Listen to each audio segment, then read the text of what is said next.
start over here on the left.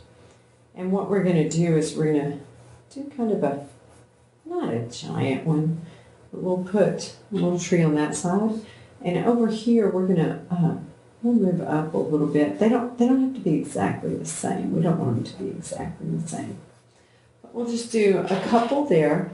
And then what you want to do is we're going to practice our stop and hop lines. They're going to come over. Remember, stop once you run into something. I'm going to move it up a bit. We're going to stop and hop over here. And then we'll come down a bit. And so while the trees were floating, once we put that horizon line behind them, then it starts to look like the trees are in front of that. So we start to get that a bit of overlap. And so what we'll do is we'll continue up.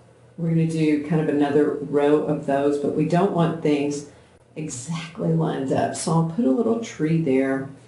We might put a couple over here, and maybe one that touches it just a bit. So we've got a couple of trees that we'll add into that little grouping there, and then we'll just come on the side and put a couple more along here. We'll move it up a bit.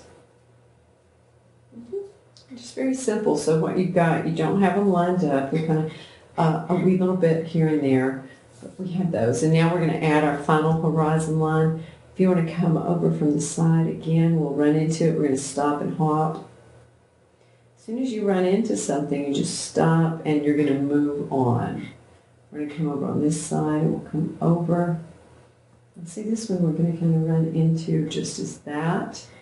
And then if you wanted to, you can actually have one perhaps that comes up a little more. And you can see if you were to continue that one, it would vanish in there. So there you've got, a simple way to extend up to actually move that horizon line, about halfway up your page. And so that's a great way to guide them, and this is for our younger students, to work with placement. So generally, as things move up the page, they're going to be further away from you. The other thing you'll notice is as they move further away, they'll get smaller in size. So you can play with that.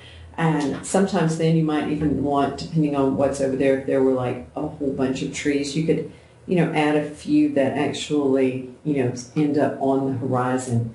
So you could do that as well. All right, well, I hope you have enjoyed that. That's a little bit of how to add that background to your snowman.